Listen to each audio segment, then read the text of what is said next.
Damn, son, where'd you find this?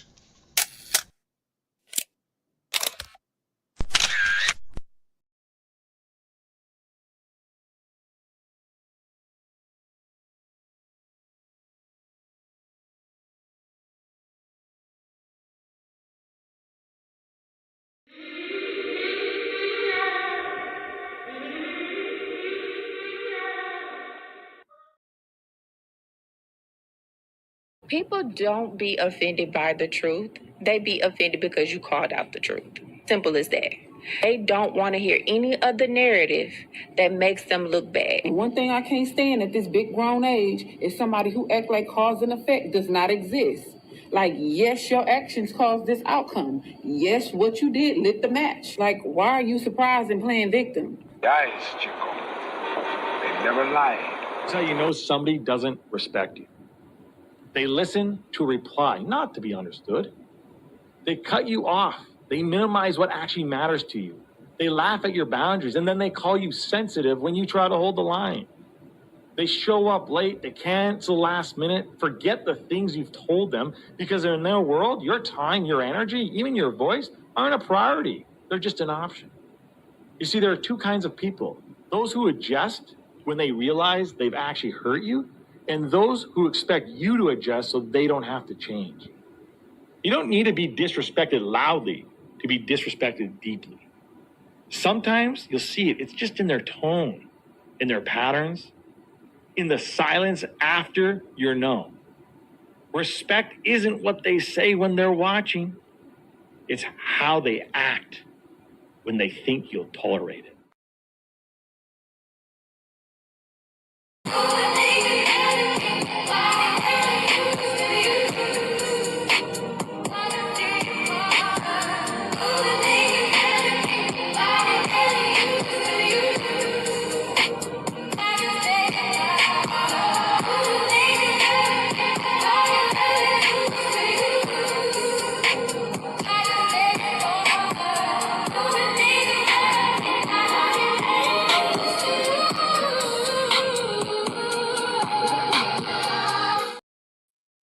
Yo, yo, yo, yo.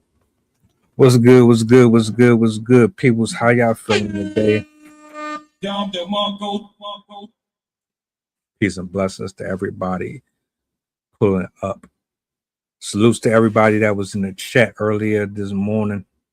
That was a dope conversation, man. I love the exchange. Everybody was getting their balls off. Shout outs to Rob. Shout outs to Sid. Shout outs to the panel. Shout outs to y'all, man. We're about to close out this year, and we still here. I think that's the cause for celebration. I got Coach in the building. I got Zay in the building.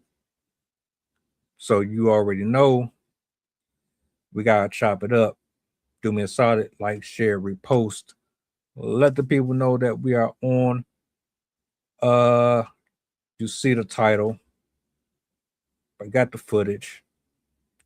Let's go ahead and bring everybody up.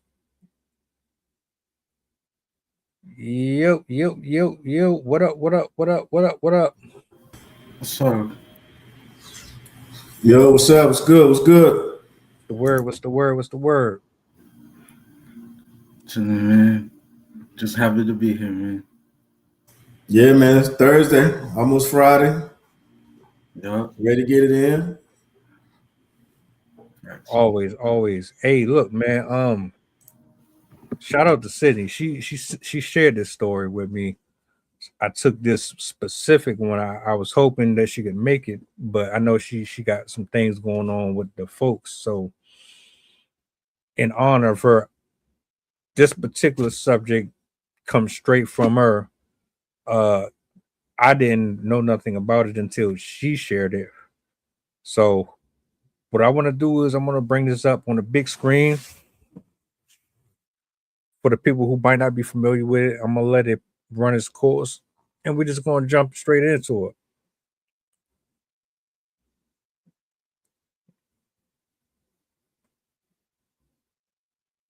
only is the Utah dad that forced his 3 young children up a 10-mile treacherous hike charged with torture, but he's now being held with no bond for attacking his wife with a hatchet. If you'll remember the story, back in October, Micah Smith took his 3 young children, 3, 4, and 8 years old, up a 10-mile hike through a mountain in treacherous weather. Result, even after they were begging to stop and go down, with him pushing that it was just going to be a good experience, even texting his wife, scolding her for having to do this alone. One of those children is still in the hospital from hypothermia. The child was unconscious when emergency services reached them. The child had to have emergency surgery to remove a portion of their skull. Well, Samantha and Micah decided while their child was in the hospital to rent an Airbnb to be closer.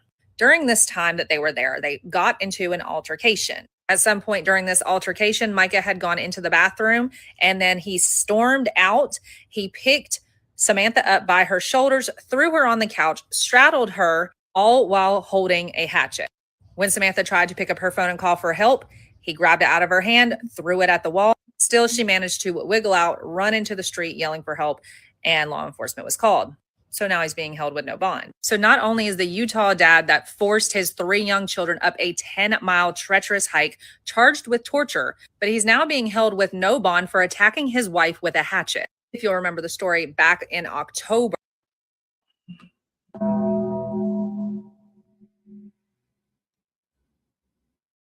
Interesting humans we face on a regular basis, isn't it? I just love how I just come across so many unique different people. My first and foremost, my thoughts and prayers with the children. Yeah. Above everything else. Not only for the healing and going through all of the recovery, but the trauma that they're most likely going to suffer from because of this.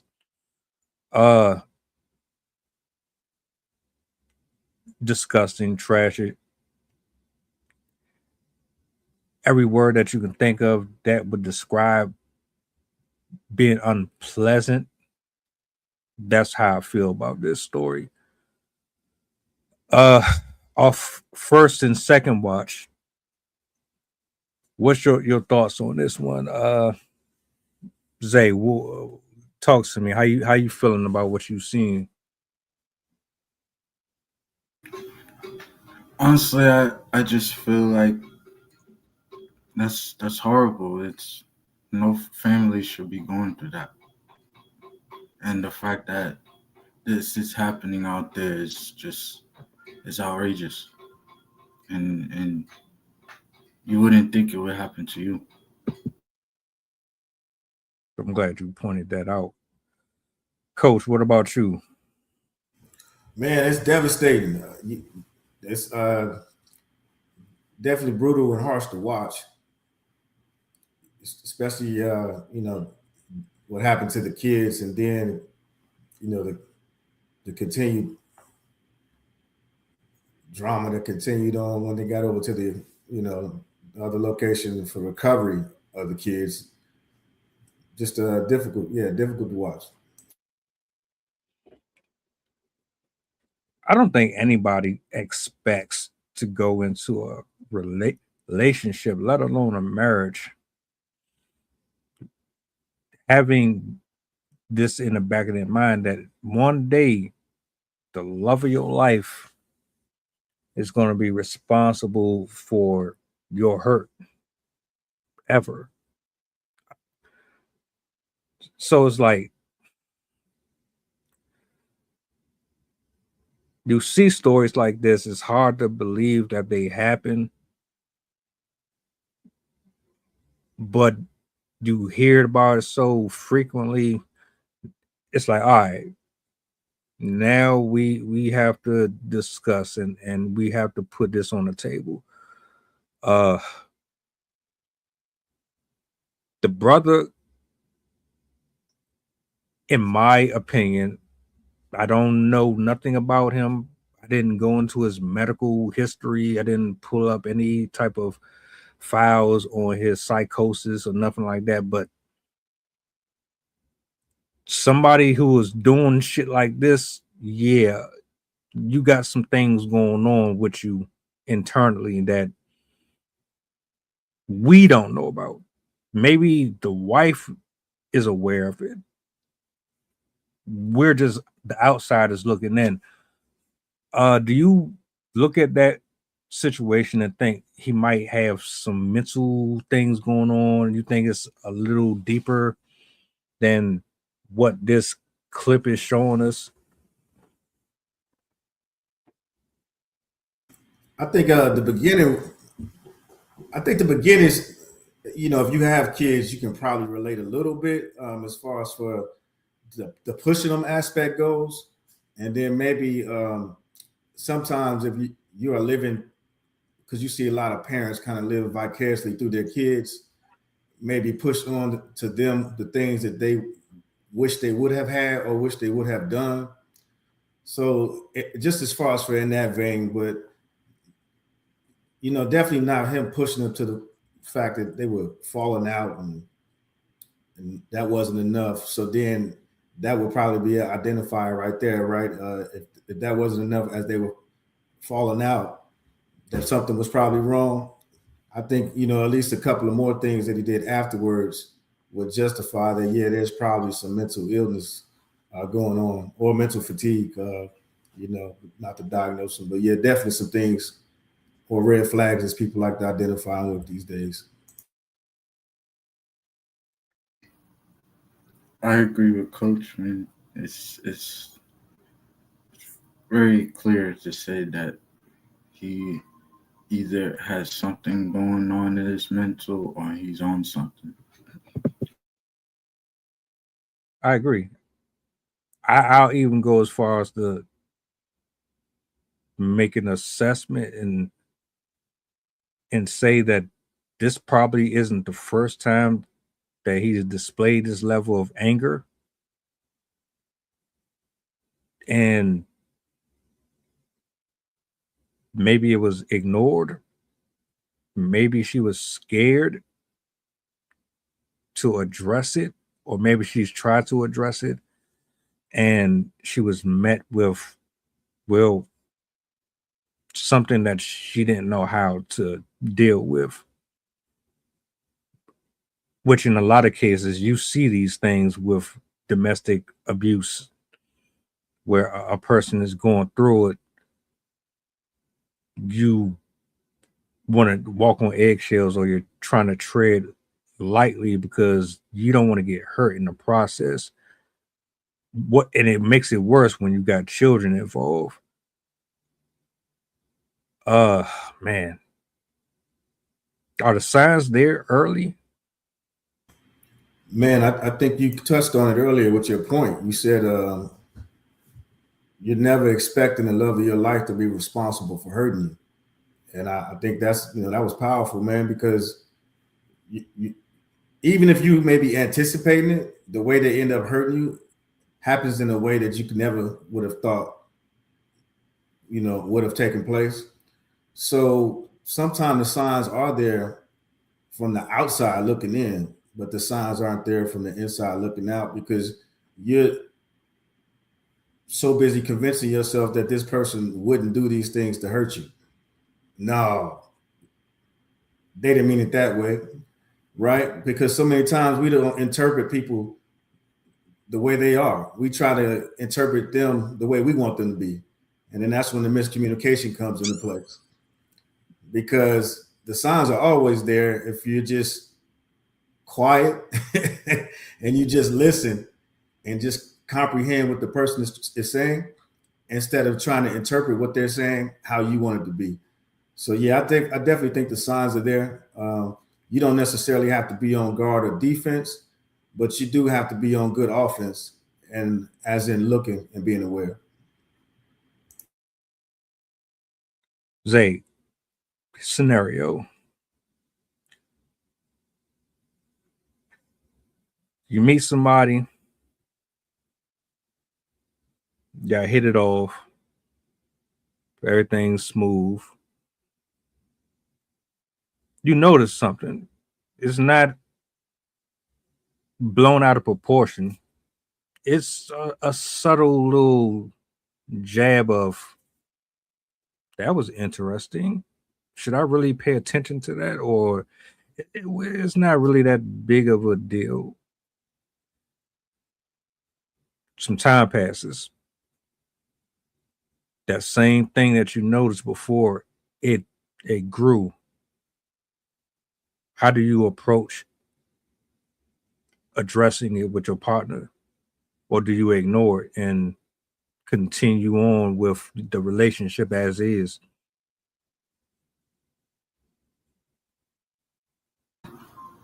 I would say, listen,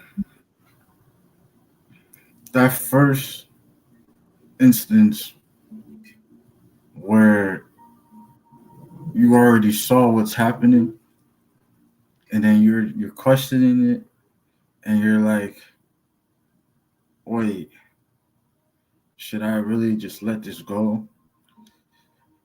I feel like you should be more conscious of what you're thinking at that point, right?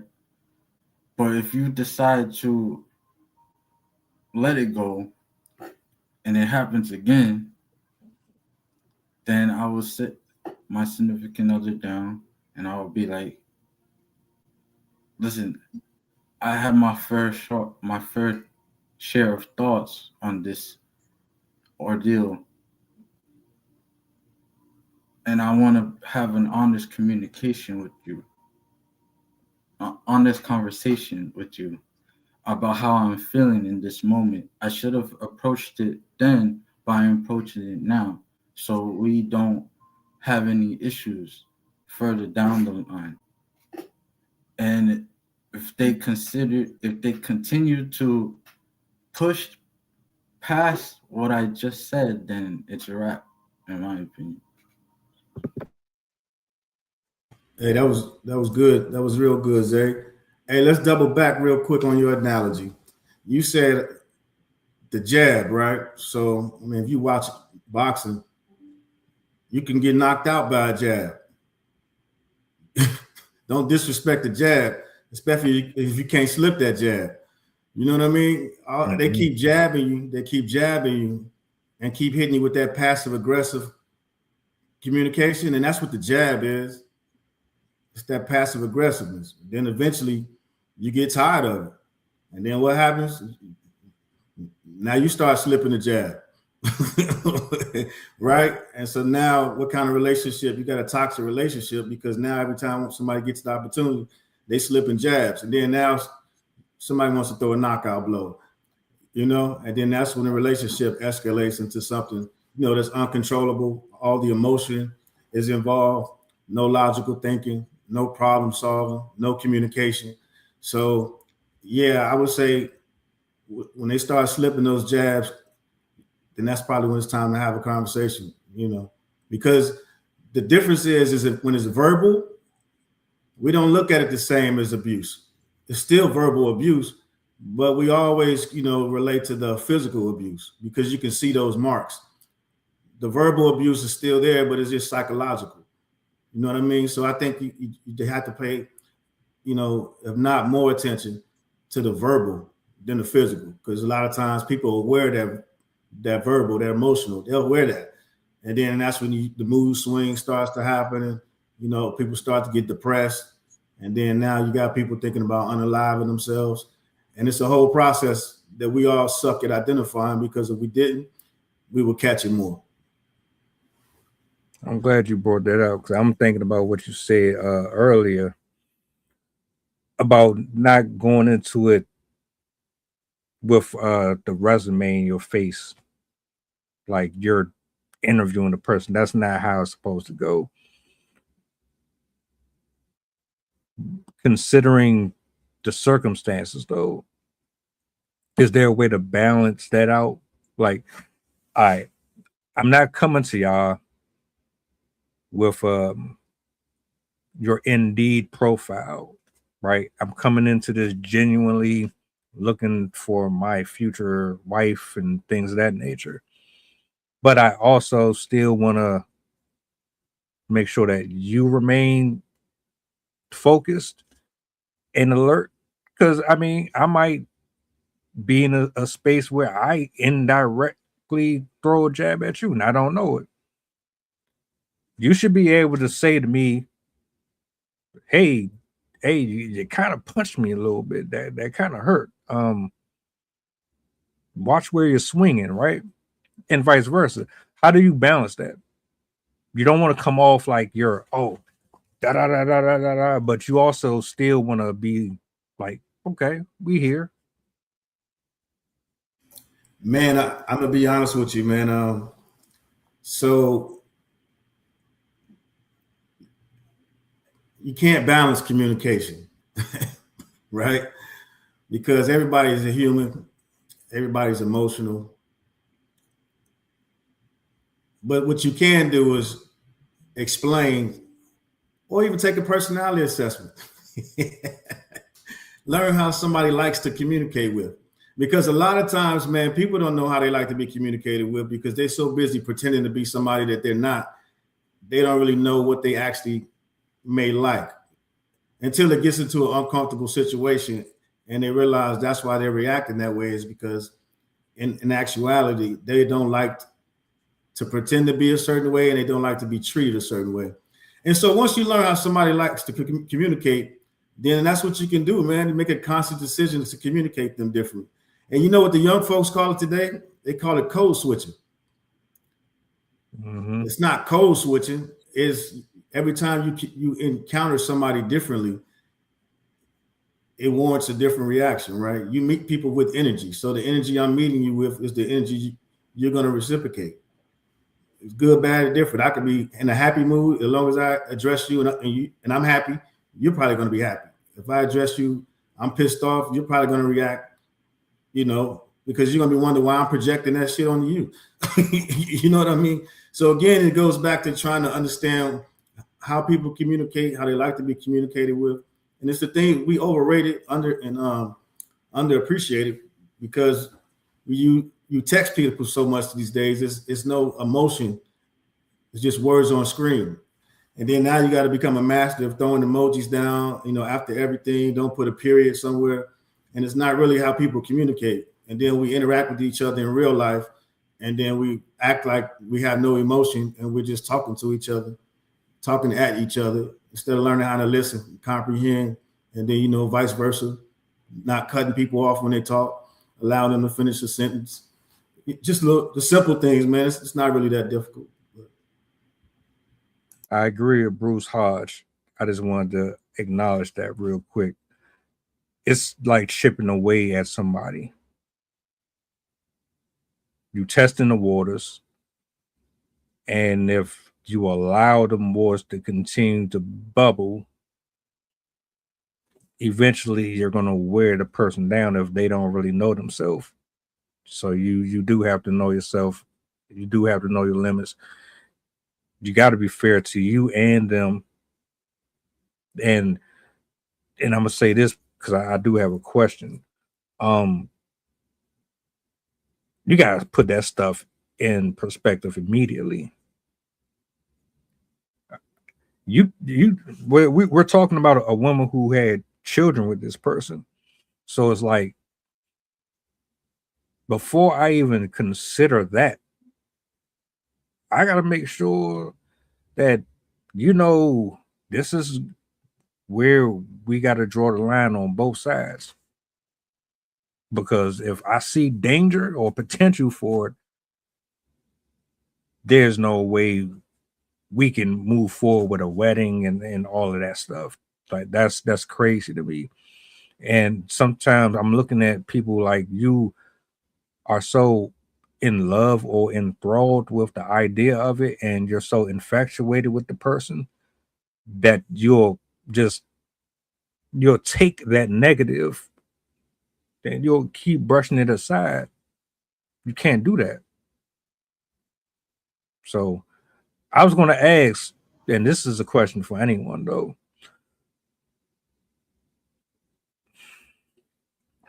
How do you know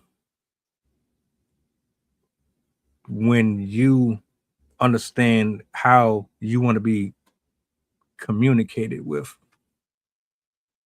what does that look like to you specifically? We ain't gotta talk about a multitude of folks, but for you, how does that look like? Because some people don't know. You just said it. Some people don't know. So, one example. Well, you've already said it. You said on the pod that you don't like to be yelled at. You like to have calm conversations. You know what I mean? So that kind of explains how you like to be communicated. But what happens is you get to understand the why, and I think that's what's important. You already know if you grew up with somebody screaming and hollering at you, your parents or whatever the case may be. Then nine times out of 10, you don't want to be bothered with that type of attitude, or the kids call it nowadays that type of vibe. But so you know what you like and dislike, but the most important thing is to understand the why and how it can benefit you. That way you know how to use your personality. And a lot of people do, but sometimes more or less they use it for evil versus good. And then we call that hustling or charming, scamming, whatever you want to call it. But majority of people, they know how to do it and are successful at it. And most people may call it manipulating. But again, it's just you learn the why. And then that way you can explain it to somebody else. Hey, look, this is why, I prefer this type of environment. This is why, or I like the type of people that motivate me. So you get to understand, why you like the type of people that motivates you. For instance, if you like a Les Brown or, Chris Brown, whichever Brown that you gravitate towards, it'll explain to you on the reasons why. And that helps you out, man, professionally and, just in every relationship, because it's all about communication. Again, everything that you do is you're communicating. So once you master that, everything tends to get a lot easier. Got you. I got you. I see you in the building, Sid. It's all good. Go ahead, Zay. Same question. I just wanted to say, Coach, what you just said was very underrated, because no one understands how underrated your why actually is. They brush that off, and I'm learning that right now, that my why is shaping me to be who I want to be. So that really that hit me with just now what you just said. So I feel like your why, it goes hand in hand with what I was about to say. Your why also shows in your actions towards your significant other. So every little thing speaks. It doesn't necessarily have to be words. It could be in your actions. I made sure my significant other was fed and vice versa. Little things like that, it adds up. So I think why you're doing those things, it shows very clearly. That's what I'm saying. No, hey man, exactly right. Like you said, but don't minimize it just with the significant other. It's a relationship. Just like if you're on a block and you got a crew that you hanging out with, your why matters. I got to be able to trust you. I got to make sure you got my six.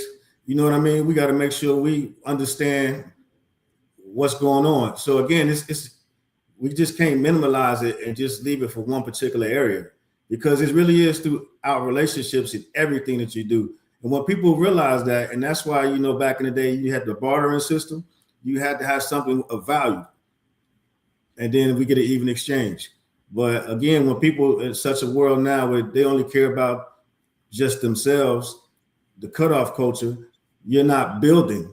So you don't have to have any value, right? So no foundation needed, because it's just me standing on my own, which couldn't be 100% the opposite, right? It's totally not that. You need people, you need relationships, each one teach one, that whole village concept. So yeah, it's just the way of thinking nowadays. But I just want to piggyback on what Zay said.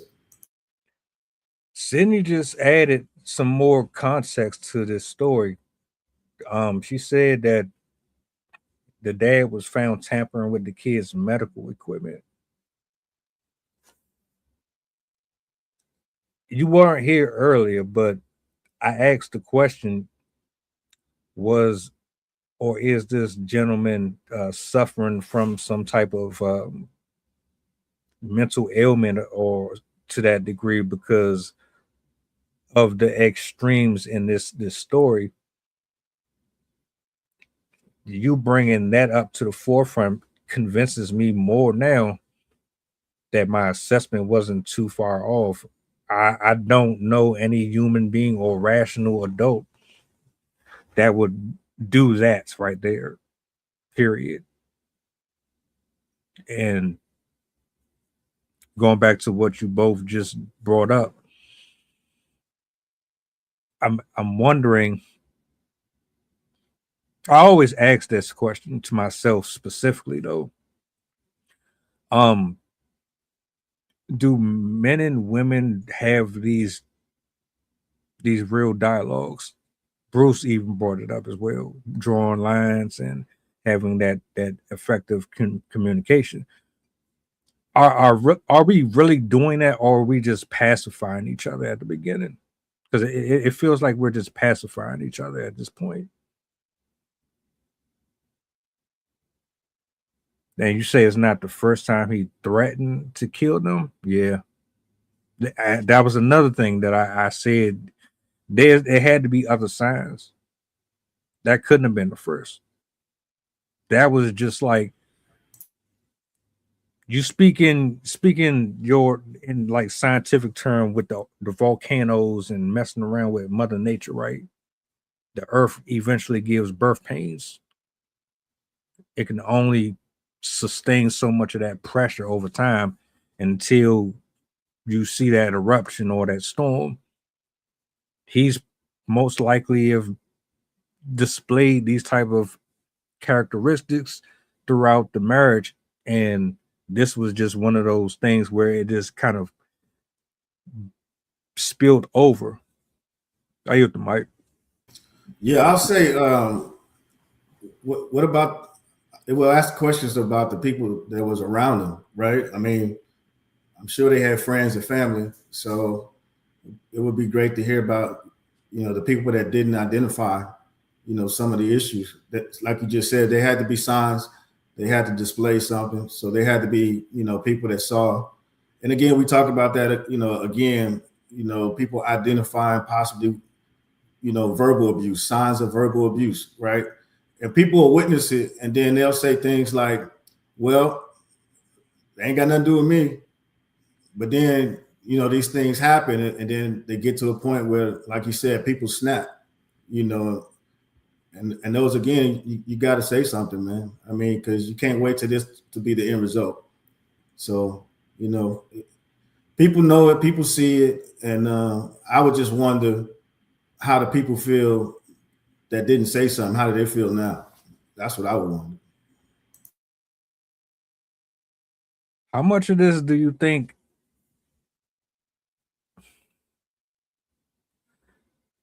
could be minimized if people listen more to their friends and family? Because, I mean, be honest, most people are not going to listen to you. Yeah, none of it. Yeah. None of it. But that's not the point. The point is, right, it's accepted now because nobody says anything. So now you have to be, quote unquote, a hero or brave to say something. But then if one person only says something, it doesn't do anything, but it does start a trend.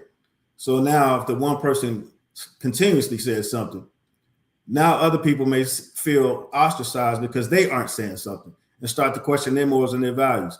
Wait, if he keeps saying something, if he keeps going up there and calling bullshit, and I'm not saying something, is something wrong with me? So again, the intent is to plant a seed, and maybe one more, then another one, and then another one.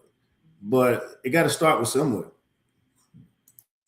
At the battle zone, the husband forces his children up a 10-mile hike, on a 10-mile hike, they freeze, get hypothermia. They're in the hospital. They're both, well, all of them going through like some real extreme pain, some real extreme suffering. The wife involved with this situation seems to be in an abusive situation. They apprehend the husband. He's being held without bond. So it's pretty much we're speaking on domestic abuse. We're speaking on communication, lack thereof, and a few other things that contribute to this story as well. Sydney added more context throughout the show, letting us know that this wasn't the first time that he's been abusive in some shape, form, or fashion, and he actually tampered around with medical equipment for the kids. Zay, real quick, because I had some follow-ups.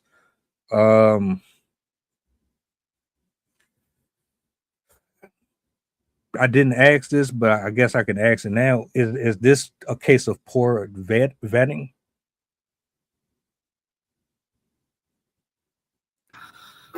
Like in terms of like doing your research on the person? Right. I mean, they got married, and okay, you got married, but so what? Just because you got married, that don't mean that you actually went through the proper process to, some people just hitchhike and go down to the court office and fill out some papers because, oh, we caught a vibe. You know what I'm saying? So yeah, that's my question. I mean, I feel like that point is valid because that most of the time, I watched a documentary with someone, and this similar story happened to another family. It happens all the time, and as horrible as that is, no matter if you do the proper vetting, I feel like it will still happen regardless. It just depends on who the person is. What if you're in a situation where they're high school sweethearts and they're in love, right? And you wouldn't think anything. You wouldn't think anything of this person because they haven't shown it in the past. So why would they, start doing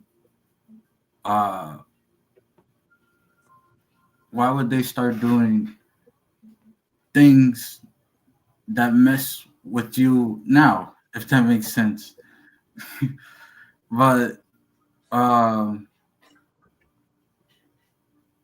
just feel like no matter if you do the proper vetting or not, you should just remain aware no matter what. And I feel like, yeah, I'm going to keep it at that. I gotcha. Sid, you're the founder of this story, so I know you have a little more history with this one. We pretty much spoke on a few things here.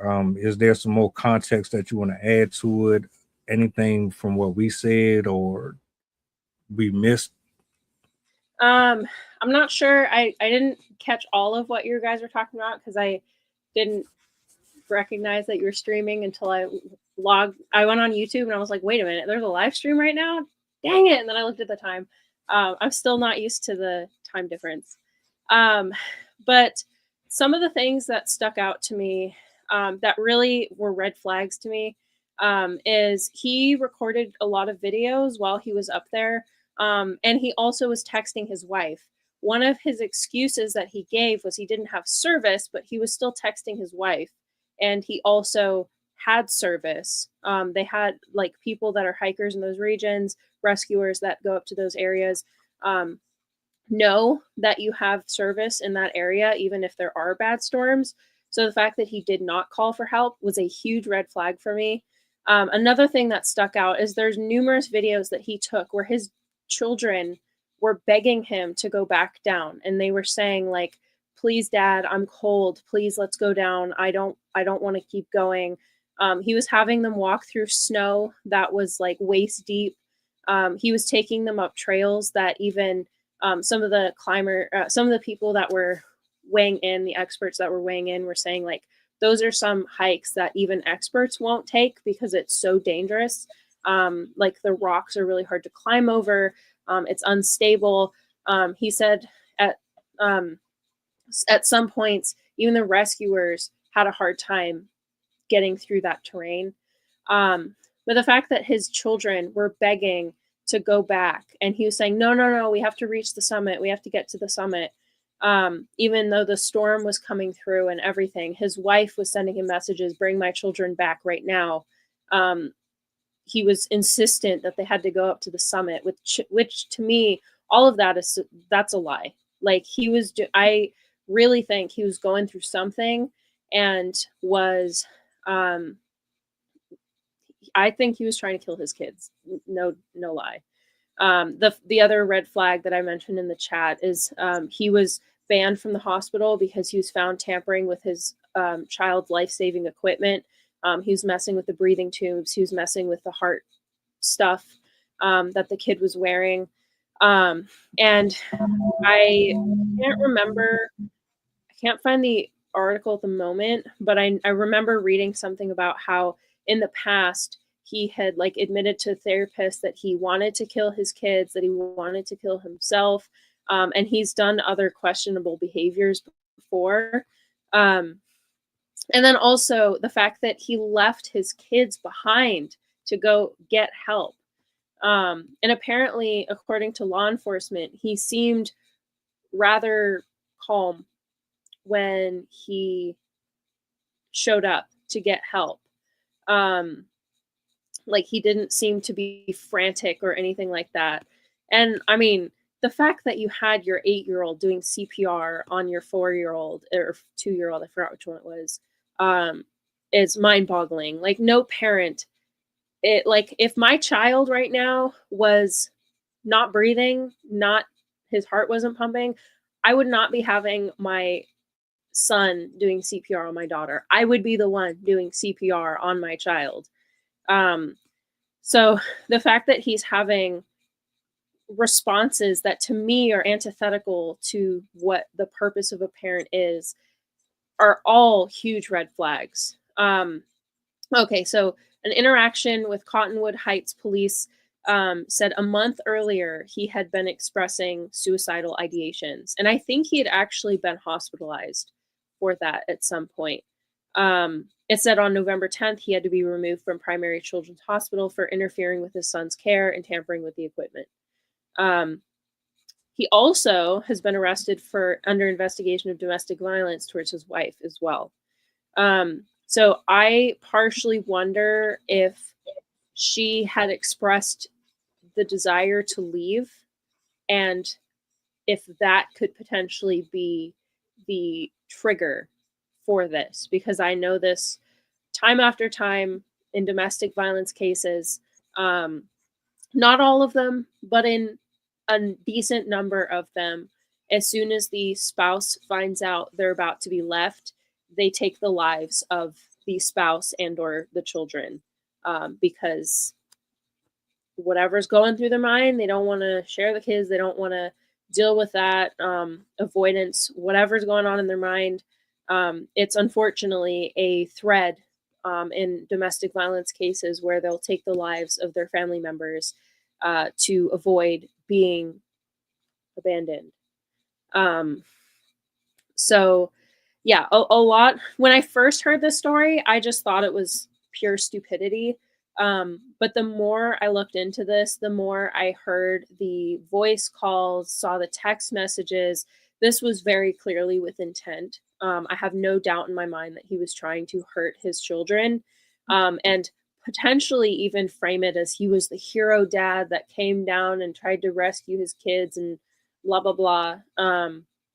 But I have no doubt that he was hoping that those kids were dead by the time that they were found. That way he could basically just be like, oh, I lost them or whatever. But the fact that his daughter was able to corroborate the or to combat the lies that he was telling, and she had the wherewithal to understand what was happening, I think was his undoing in a sense. Because obviously, like that 4-year-old, the 2-year-old, they're probably not going to be able to understand what was happening, but she definitely seemed to understand what was happening. And I think she even said that in an interview. She thought that he was doing this on purpose. Like she felt really off about the whole situation and didn't feel like he was listening to them at all. So yeah, the fact that multiple people, and I think even they ran into like parks and whatever, and they also were saying like, you should not be going up there. There's a storm coming in. Like it is unsafe. It is not good for these kids. Ignored his kids, ignored his wife, ignored authorities. There's no doubt in my mind that he was going through something and he had the intent to kill those children.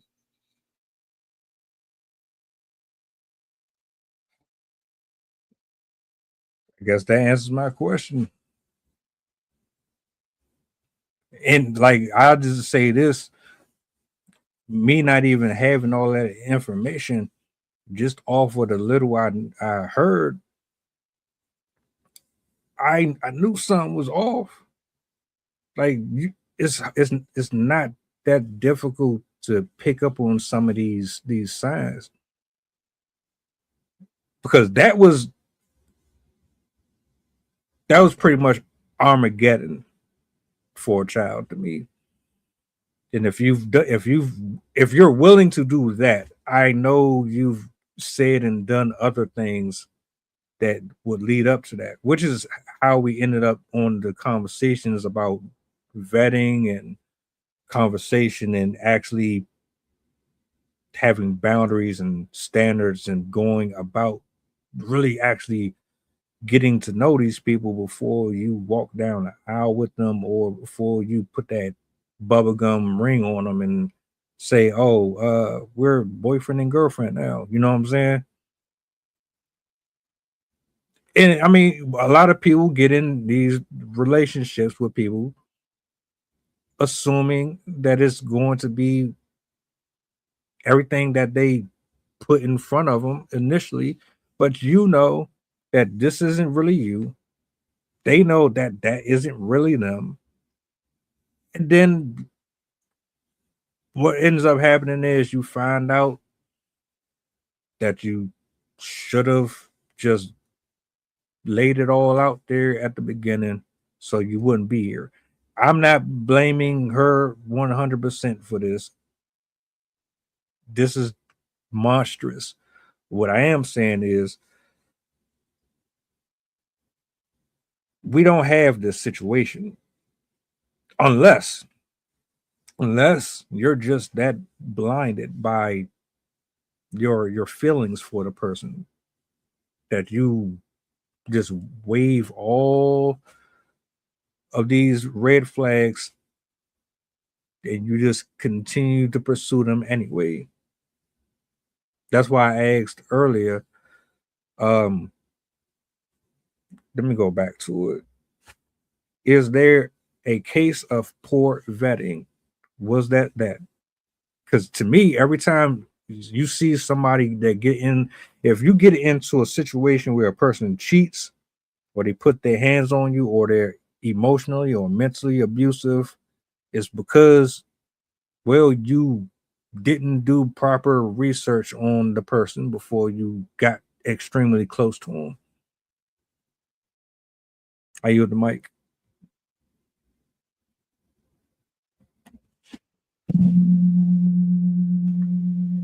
Actually, I got another question. Hey, go ahead, Zay. Zay was going to say something. All right, go ahead. You got it. No, I was just gonna say that I think it is important to state out that mental health is extremely important. I feel like you said before that he showed signs of being suicidal, right? And I feel like those signs should not be taken lightly because, someone that, has been suicidal, what they need support, help to get through it. And without that support, what they're gonna do? Because suicide is pure darkness, in my opinion. It's pure darkness. So if you don't have the support to get through that darkness, you're gonna fall deeper and deeper into that darkness.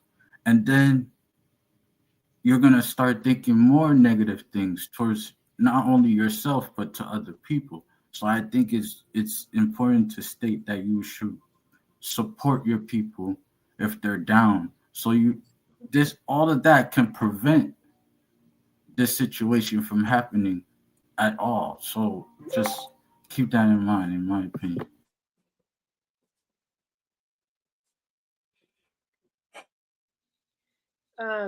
I was reading back through some of the articles that were written, and another couple things that caught my attention. He did not have the younger children in appropriate clothing for that trip either. They were wearing just like basic pants and a shirt, no jacket, even though he knew that it was going to be snowing. He also, the other thing too, obviously this is more speculation. There's no proof of this, but his son was unconscious because, as the father said, he fell and hit his head, which makes me wonder, did he do something to his kid? There was a point where the daughter said he kind of disappeared with his son for a second. So it did make me question if he had actually physically tried to harm his child. I sent a video to you guys, which shows him scouting the location that he was going to take them hiking. And in the police encounter, he was listing off a number of weapons that he had brought with him. And there's even speculation that he attempted to grab one of the weapons while getting out of the car. And so people were also questioning that behavior as well, because this is something that, as you're saying, like people who are planning to commit suicide, they'll show certain signs, and having weapons with them is, especially with men, because men are more likely to use weapons to take their lives.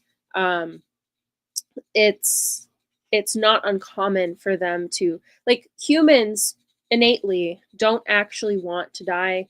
And when people are contemplating suicide, they give hints because deep down, most people genuinely don't want to kill themselves. They just want the pain to stop, whatever pain they're going through.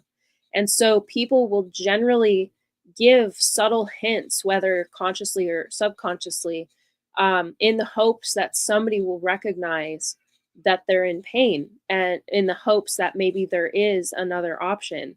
And so it makes me wonder if these are some of his subtle hints. I mean, even the police officers picked up on it during this stop, that he seemed not quite right. And so I imagine this has been on his mind for a while. And it seems like he's giving these same types of hints.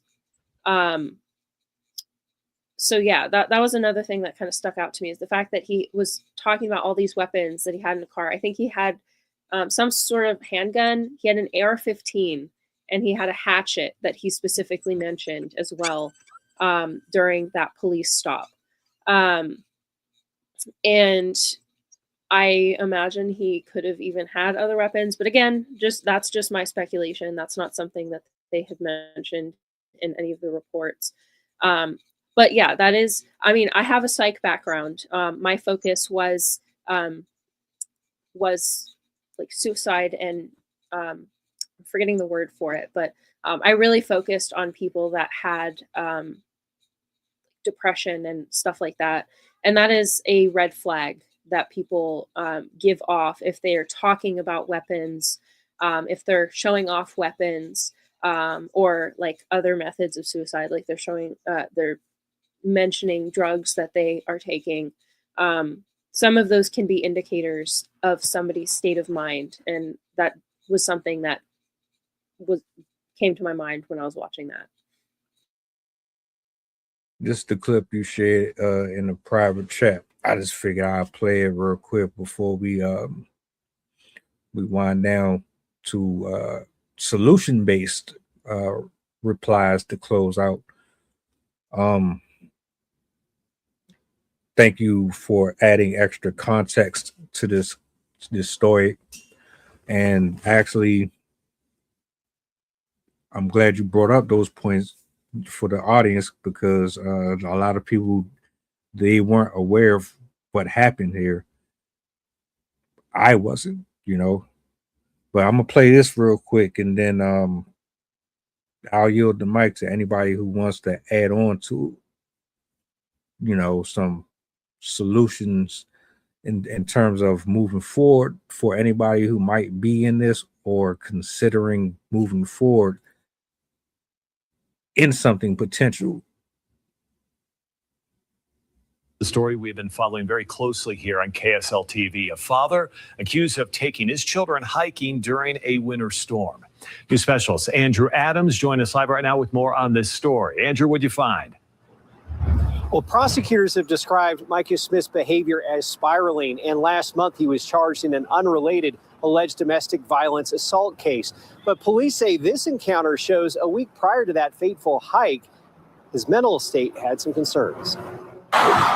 It was October 4th in Cottonwood Heights, and an officer had spotted a truck with no visible plates off to the side of Wasatch Boulevard. What's up, man? Hey, bud. Everything all right? Yeah, I'm just trying to find the trailhead for one people. The driver, identified as Micah Smith, said he also didn't have his registration or license, which prompted a closer look from police. I do have a firearm. Okay, appreciate that. Yeah. Keep your hands away from it. I'll keep my hands off mine. It was snowing up the canyon, so our officers were trying to figure out if he was okay. I'm going through a really hard time. I can't even believe. Smith said he wasn't looking to harm himself or anybody else. I'm hiking up to the top of the mountain now. Today? Today. But the officer in his report expressed concerns about the man's mental state, and he asked Smith if he could retrieve his gun for safety reasons. Please exit the vehicle. Stand right here. Do not grab for it. Hey!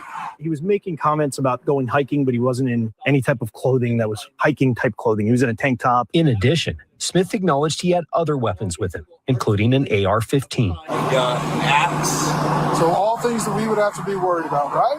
Yeah. On a normal stop for safety. It was 1 week later that prosecutors said Smith acted in a, quote, depraved manner, taking his kids, ages 2, 4, and 8, hiking up a mountain in Big Cottonwood Canyon in a snowstorm. First responders said they found Smith's 4-year-old son with no pulse and a body temperature of 62. And the dad now faces felony child torture and abuse charges. It's a tragic incident, and I wish it could have been stopped prior. I'm not letting him walk off with his guns. Well, he's not in any mental condition to be. I get that. Police said while they impounded Smith's truck, they had no legal reason to seize his guns and released him to a friend with those weapons. Magazines removed. I don't know why you had to help me. Like this, I was minding my own business. They say the situation underscores the challenges of dealing with mental health crises. The information we had, there was nothing that we could have done that day. Well, according to police records, Smith was also escorted from Primary Children's Hospital in November for interfering with patient care and tampering with equipment. He continues to be held without bail at the Salt Lake County Jail. All right. I mean, we dissected this one as much as we could here.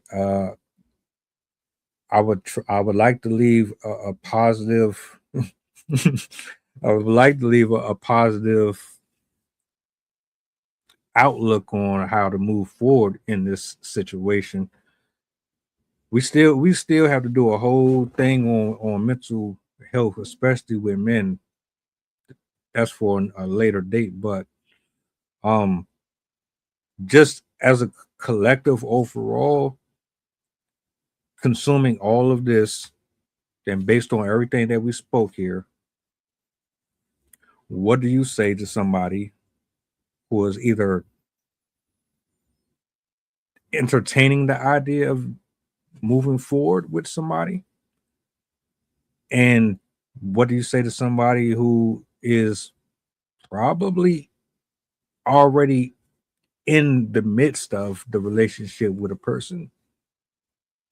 And do you want them to find a way out of it safely as possible? I yielded to let's go with Zay.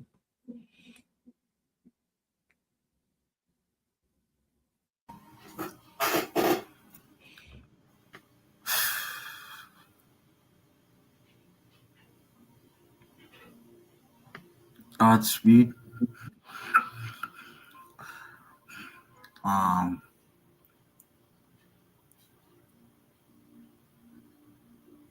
Stay aware.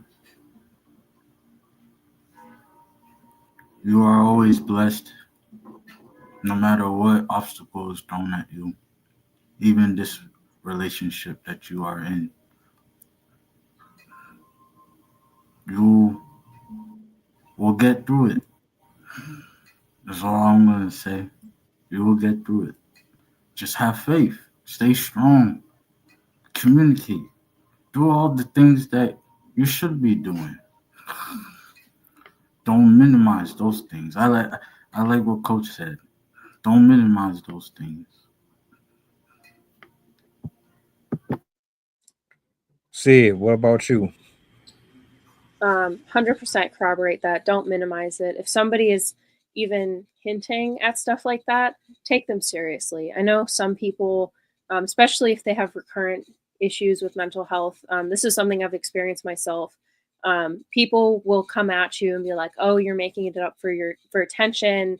You're doing this just because you're whatever." Like, people have their reasons, but take them seriously, because you don't want to be wrong and to not take somebody seriously when they do intend to take their lives. And consider yourself, I mean, in loose terms, consider yourself lucky too, because a lot of the time people don't give signs enough to pick up on. And so a lot of people find out too late that their loved one is planning to take their lives. And so if somebody does come to you or is starting to show signs that they may be considering taking their own lives, take them seriously and do everything you can to get them the help that they need. It's something that can happen very quickly, and people can have a lot of reasons for doing so as well. So yeah, take people seriously when they are showing these signs. And then also on the other end of the spectrum, in terms of abusive situations, domestic violence, child endangerment, also take those seriously. If you are a spouse, if you are a mother or father of even your child, and you're seeing this behavior from your adult child, if you're seeing this from your friend, do not hesitate to go to authorities about that, because children are very vulnerable, and they're not going to be able to voice those things for themselves. And oftentimes a partner or a parent that is abusive is going to also be manipulative. They're not going to allow that person to understand the full extent of what's going on. They're going to gaslight, and they have all sorts of tactics to keep you from telling people or keep you from recognizing the abuse that you're being put through. And if you see those signs in other people, especially if they're children, I mean, granted, do it for adults too, but like especially for children, because they cannot do that for themselves. You have to step in and you have to do something, because I hear this very frequently. I investigate a lot of stuff like this, these cases. They saw the signs, but they brushed it off because I don't want to believe that about that person. And it had deadly consequences. So do not hesitate to reach out. I know a lot of people have issues with like snitching or turning people in or even being wrong. But honestly, in these types of cases where it can be life and death, it is much better to be wrong and that person was just being whatever they were doing, than to be wrong and lose the lives of these individuals who could have gotten help. So yeah, if you ever see these signs, do not be afraid to help people. And for women, if you are in these circumstances and you feel like you cannot get help, like you're in danger, my biggest pieces of advice, especially if it's somebody that's like basically trying to keep you hostage, get the word out to somebody. One of the most effective methods that I've seen is finding a reason to get out in public. For example, a recent case that I saw, a woman was being abused by her husband, so she insisted that they had to go to the vet to take their dog in, and she just passed a note to the veterinarians in the office, and she was able to get herself help, and he had been planning to take her life. A symbol that a lot of women are starting to use in public is the hand sign to let people know that you're in a domestic abuse situation. And using that, if you're in public, let somebody know. That way they can get you the help and connect you with the help if you're not able to get it for yourself. If you are able to get help, domestic health hotline, going to a hospital, going to a police station, all of these places will be able to help you. There's also women's shelters, homeless shelters can also have stuff like that. But anyone involved in care, and honestly, even your neighbor, your teacher, and like your kid's teacher, all of these people are mandated reporters, and they're going to be able to step in to get you that help that you need. So do not be afraid. It is much better to go and get that help than to keep putting up with it in the hopes that things will improve, because oftentimes in true domestic violence situations, they're not going to improve, and it could end in losing your life. So yeah, don't be afraid to step up. Don't be afraid to get help. You're worth living. So yeah.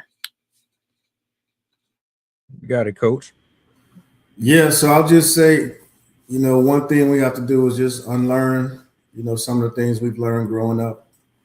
Things simple as, trying to be tough and just pushing through it. You'll go to the mechanic to get your car fixed. You'll go to the doctor when you're sick. So just make sure you get them some help. Don't try to do it yourself. And don't feel bad about it either, because you're not the subject matter expert. A lot is not focused on the people that's surrounding those people, and maybe supporting them a little bit more to encourage them to step in and do some things. So and get educated on the topic, because sometimes, again, you don't know what you don't know. So do your research and get educated. That way you can help somebody. Great topic. Definitely. I look forward to chopping this one up, man. Blessings to everybody who pulled up to the chat, wherever y'all watching from. I hope this helped y'all. The open mic tomorrow, 8:00. We here. I'm excited. Looking forward to that, man. I got to do some updating, but we're gonna close the week out strong. I hope you guys drop safe, stay warm, have a great day at work, and see y'all tomorrow. Oh, do me a solid before. Hold on, wait a minute. Do me a solid before you go. I gotta do. This is my favorite part. Hold up. Where is it? Push the goddamn button. Peace.